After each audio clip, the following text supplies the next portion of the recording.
Every single day, Lay's turns more than 1 million pounds of potatoes into crispy chips. But how do you take a humble spud from the dirt and transform it into the snack that's sold in over 200 countries around the world? It all starts in the fields, and not just any fields. Lay's sources its potatoes from about 100 farms spread across 26 states, with the biggest concentrations in North Dakota, Idaho, Michigan, and Wisconsin. These aren't your average supermarket russets. The company contracts specific varieties like FL 1867, Snowden, and Lady Claire, bred specifically for chip making. What makes a potato chip worthy? Sugar content. When you fry a potato with too much sugar, you get dark, bitter chips. Chip potatoes need to clock in below 0.3% reducing sugars, and their solid content has to sit between 18 and 22%. Farmers plant these varieties in early spring, between March and May, depending on latitude, and harvest them from late August through October. The potatoes spend 4 to 6 months in climate-controlled storage facilities right on the farm, held at 45 to 50 degrees Fahrenheit with 95% humidity. This curing period lets the skin toughen up and any cuts heal over, reducing waste when the potatoes finally hit the factory line. When an order comes in, potatoes are loaded into refrigerated trucks, each hauling about 45,000 pounds. The trucks roll into the Lay's plant receiving bay, where workers take core samples from random bags. These samples go straight to the quality lab, where technicians run a quick fry test. They slice a few potatoes thin, drop them in hot oil, and check the color against a standard chart. If the chips come out too dark, that whole truck gets rejected. Assuming the potatoes pass, they're dumped into a massive hopper that feeds an inclined conveyor belt. Here's where the first big cleaning happens. High-pressure water jets, pushing about 60 pounds per square inch, blast away field soil, small rocks, and any clinging dirt. The potatoes tumble through a series of drum washers, essentially giant rotating cylinders lined with rubber baffles. The friction scrubs off the skin without bruising the flesh. After the wash, the potatoes ride a shaker table where any remaining rocks drop through slots. Potatoes are less dense than stones, so they float over the gaps while debris falls into a waste bin. This bin gets emptied every 2 hours, and the rocks and dirt are composted or sent to landfill depending on contamination levels. Next, the potatoes enter an optical sorting station. Cameras equipped with near-infrared sensors scan each potato as it rolls past on individual channels. The system measures size, shape, and detects green spots caused by sun exposure. Green potatoes contain solanine, a bitter and potentially toxic compound. Any potato flagged for defects gets hit with a puff of compressed air and diverted into a reject chute. On a good day, rejection rates hover around 3 to 5%. On a bad day, especially early in the harvest season, that can jump to 15%. The rejected potatoes aren't wasted. They're sold to livestock feed suppliers or sent to anaerobic digesters that convert them into biogas for energy. The approved potatoes continue to a peeling station. Lay's uses abrasive peelers, which are essentially rotating drums lined with carborundum, a rough silicon carbide material. The potatoes tumble inside for about 15 seconds while water continuously rinses away the loosened skin.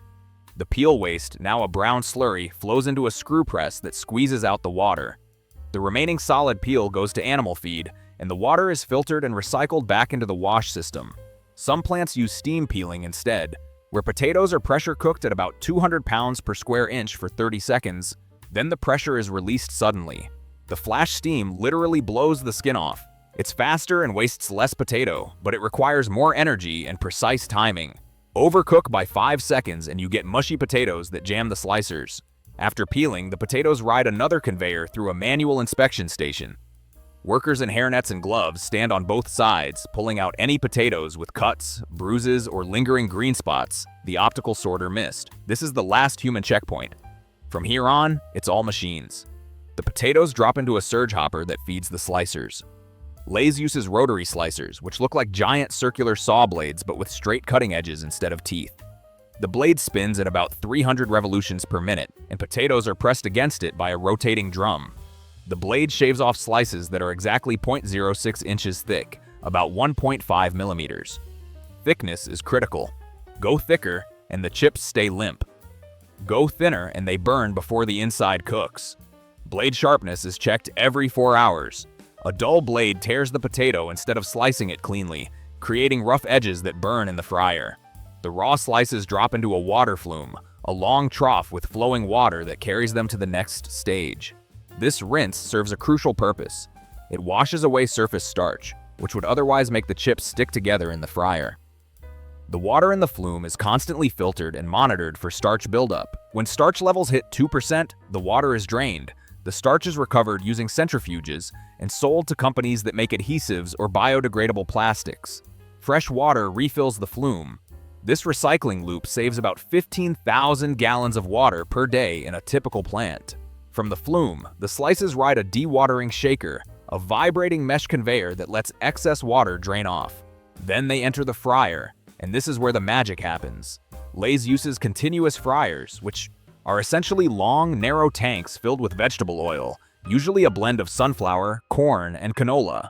The oil is held at exactly 350 to 365 degrees Fahrenheit, or 177 to 185 Celsius. The slices drop onto a submerger, a conveyor made of wire mesh that pushes them under the oil surface and carries them through the length of the fryer. Fry time is 3 minutes. In the first minute, water inside the potato boils off, creating bubbles. In the second minute, the potato sugars caramelize, developing flavor. In the third minute, the surface crisps up and turns golden. Temperature control is tight. If the oil drops below 345 degrees, the chips absorb too much oil and taste greasy. If it climbs above 370, the chips burn. Thermocouples monitor the oil every 5 seconds, and a computer adjusts the gas burners underneath to maintain the set point within plus or minus 2 degrees. As the chips fry, the oil slowly breaks down. Free fatty acids build up, smoke point drops, and flavor deteriorates. Oil quality is tested every hour using a FFA meter, which measures the percentage of free fatty acids. When FFA hits 0.5%, that oil is drained and replaced. The spent oil doesn't go to waste. It's filtered to remove chip debris, then sold to biodiesel manufacturers. Lay's recycles about 98% of its used frying oil this way. Chips emerge from the fryer on a conveyor belt, still glistening with oil. They pass under shaker bars that help excess oil drip off, then ride through a cooling tunnel where ambient air brings their temperature down from around 270 degrees Fahrenheit to about 90 degrees. This cooling step is crucial. If you season or bag chips while they're still hot, condensation forms inside the package, making the chips soggy.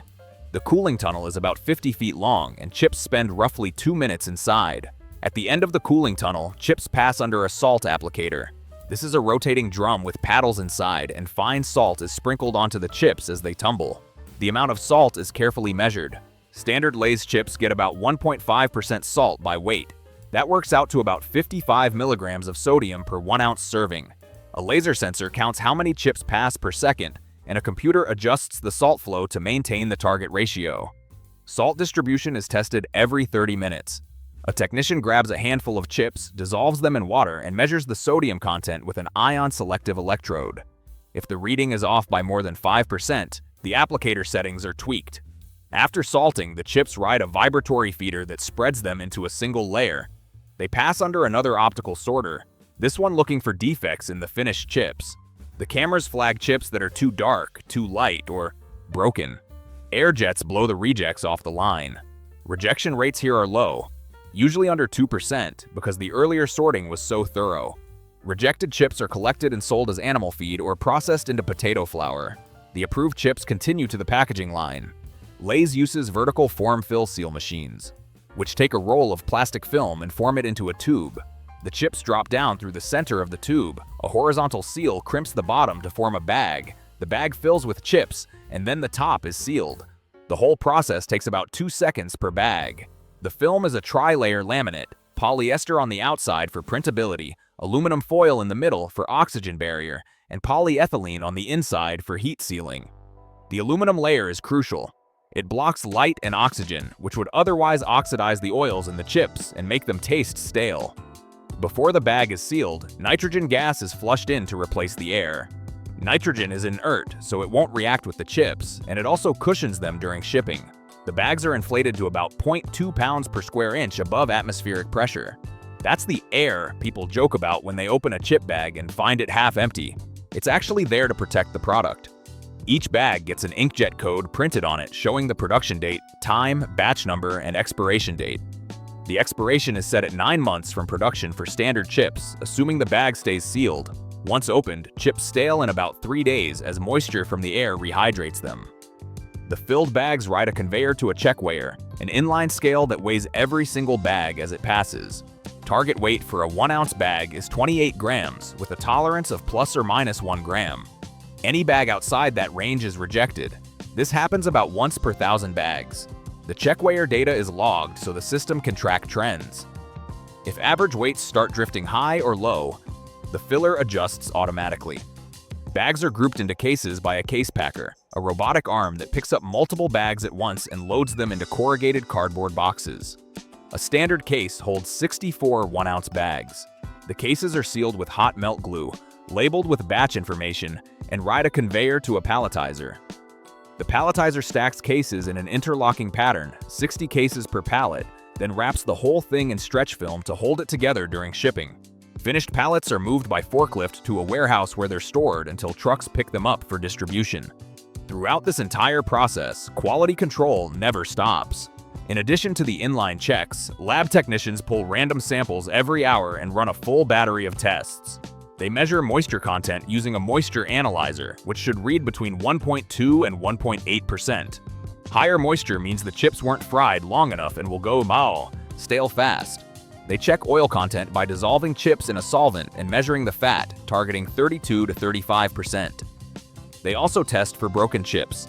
A standard bag should have no more than 10% broken pieces. Texture is evaluated using a texture analyzer, a machine that measures the force needed to break a chip. The target is between 8 and 12 newtons. Too soft and the chip bends, too hard and it shatters in your mouth. Food safety is taken seriously. The plant operates under a HACCP plan, Hazard Analysis and Critical Control Points, which identifies where contamination could occur and puts controls in place. Critical control points include the frying step, where the heat kills bacteria, and the packaging step, where the sealed bag prevents recontamination. Metal detectors scan every bag before it leaves the line, catching any bits of metal from worn equipment. If a metal fragment is detected, the line stops, the bag is rejected, and maintenance inspects the upstream equipment. Allergen control is also strict. Even though potatoes and oil are naturally free of the top 8 allergens, cross-contamination can happen if the plant also makes other snacks. Separate production lines and cleaning protocols prevent this. Workers wear color-coded aprons depending on which line they're on, and they can't move between lines without changing. Sanitation happens between production runs. The equipment is disassembled, washed with hot water and food-safe detergent, then sanitized with a chlorine solution at 200 parts per million. Swabs are taken from surfaces and tested for bacteria. If any surface shows more than 10 colony-forming units per square centimeter, that area is cleaned again. Worker safety is equally important. The fryers operate at high temperatures, so workers near them wear heat-resistant aprons and face shields. Floors around the fryers are coated with slip-resistant epoxy because oil spills are inevitable. Lockout-tagout procedures are followed religiously. Before anyone opens a machine for cleaning or repair, the power is shut off at the breaker and a physical lock is placed on the switch. Only the person who placed the lock can remove it. This prevents accidental startups that could injure someone with their hand inside a slicer or a conveyor. Waste management and sustainability are ongoing challenges. A plant processing 1 million pounds of potatoes per day generates about 50,000 pounds of peel waste, 30,000 gallons of wastewater, and 10,000 pounds of spent oil. Lay's has invested heavily in reducing this footprint. Peels and rejects go to anaerobic digesters that produce biogas, which is burned to generate steam for the plant. This offsets about 20% of the natural gas that would otherwise be needed. Wastewater goes through a treatment system that removes starch and oil, and the cleaned water is reused for washing and flume operations. The starch and oil are separated and sold. Packaging waste is trickier. The tri-layer film is not recyclable because the layers can't be separated.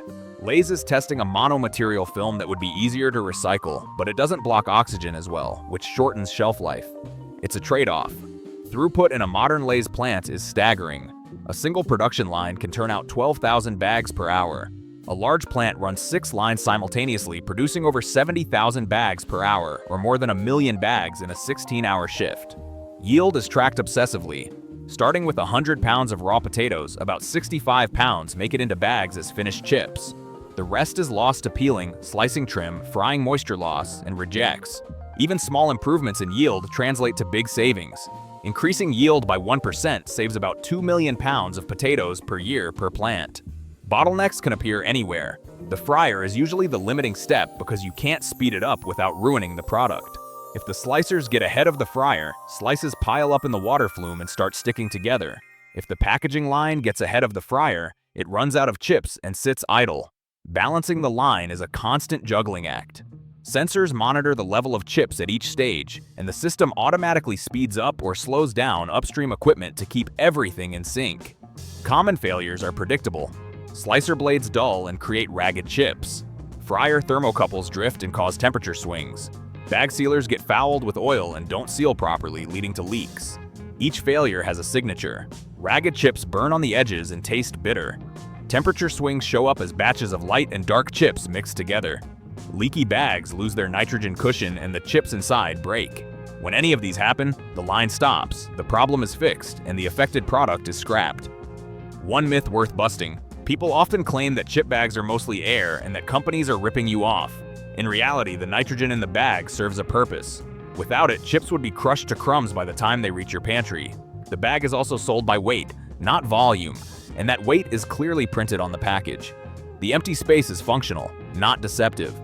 The process choices made along the way directly impact what you experience when you open a bag. The thin slice thickness gives you that satisfying snap when you bite down. The precise fry temperature creates the golden color and rich flavor without burning. The nitrogen flush keeps the chips crispy for months. The salt distribution ensures every chip tastes the same. It's a dance of chemistry, physics, and engineering, repeated millions of times a day with remarkable consistency. So from dirt to bag, a potato travels through peeling drums, rotary slicers, hot oil at 360 degrees, nitrogen-flushed packaging, and ends up in your hand as a perfectly crispy chip. What's the one thing about chip making that surprised you the most? If you found this deep dive interesting, hit that like button and subscribe for more behind the scenes looks at how your favorite products are really made.